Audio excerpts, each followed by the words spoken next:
Oh, hey, I didn't see you there. How's it going? Welcome to Fools with Tools.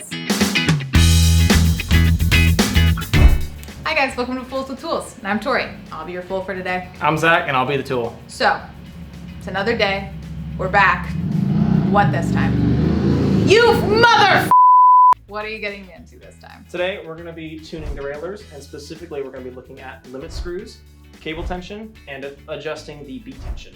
So these are more like the quick fixes, right? To like when you're derailleur skipping? Yeah, these are going to be the cursory kind of go over things that you're going to want to take a look at first and foremost. Most of the time, this is going to address the main issues, but there are some other things that you can go into if you are still having problems after adjusting all the things that we go over today.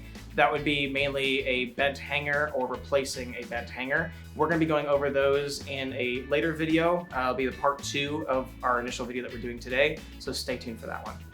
So this is going to be the more basic end of things if you just need a quick fix for if you're derailleur skipping or whatnot. But if you want to stay tuned and watch us actually fix a bent derailleur hanger, stay tuned for part 2 and we'll go into that there. So what does a limiting screw even do anyway?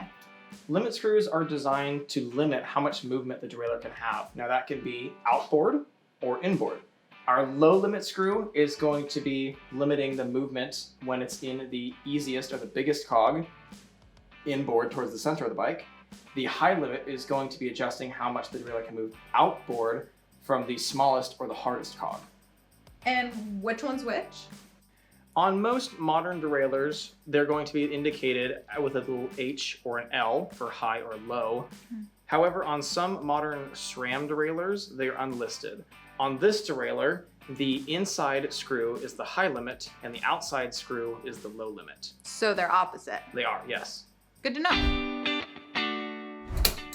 Okay, All right. so it's clicking. Yeah, we got a lot of clicking. Let's go ahead and tighten our high limit and see if it gets any better. Okay. All right. Okay. So we got a little That would worse. be So a we got no. into our next cog. So let's go ahead and go the other direction so we can bring it back down to the 12th cog. Okay, and then keep loosening it? Yeah, loosen it until it stops clicking. It's about... I hear no clickage. Awesome, that's perfect. All right, so now we want to go ahead and check our low limit. Best way to do that is basically taking your thumb and pressing the derailleur towards the inside of the bike, and then slowly pedaling to see if the chain is going to pop off the back of the cassette. Yeah, there it goes. So right there. Awesome. So we want to go ahead and back pedal so that it doesn't fall off.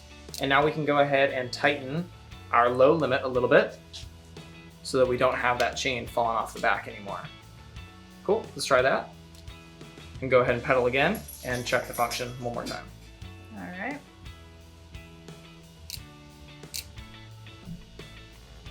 I think it's sticking on. All right. There we go. So, fix the limit screws. What's our next step?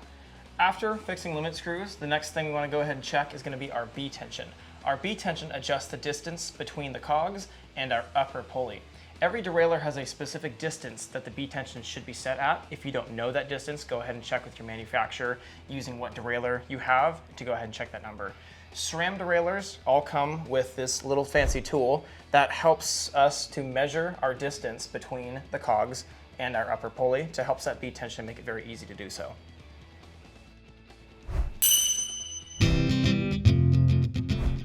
Now that we have our B tension set, we can go ahead and look at our cable tension. The two things we want to be looking at is to see if our cable tension is too high cable tension or too low cable tension. And that can show itself in both those different ways. In slow movements down the cassette when you're shifting. If your cable tension is too low, that can show itself in slow movements when you're shifting up the cassette. Hey, Tori, could you help me with this bike really quick? Yeah. Ooh. So, it seems like it's kind of struggling to get up there on the cassette.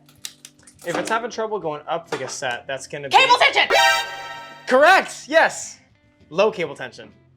So, should we mess with the barrel adjuster then? Yeah, we can go ahead and use our barrel adjuster up here at the shifter to fine tune our cable tension to make it either a little higher or a little lower to try and get some better shifting. How do I know which way to go? If we need to increase our cable tension, turning the barrel adjuster counterclockwise is going to increase our cable tension.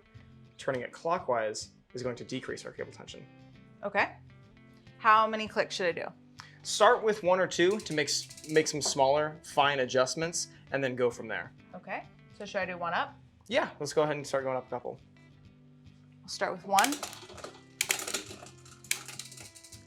Nope. So remember, when we're going to be increasing our cable tension, that's going to help us move up the cassette easier. And if we're decreasing our cable tension, that's going to help us move down the cassette a little easier. Got it. Okay. Ooh, wait. Oh, it's getting better.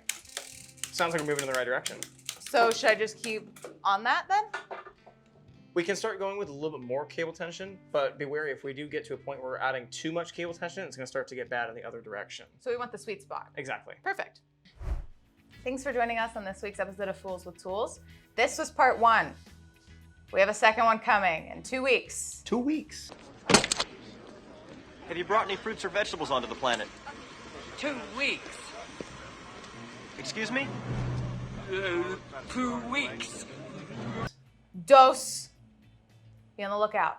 That'll be going over hanger alignment, and we'll also be touching on some troubleshooting if everything that we have talked about does not fix it. So stay tuned for that.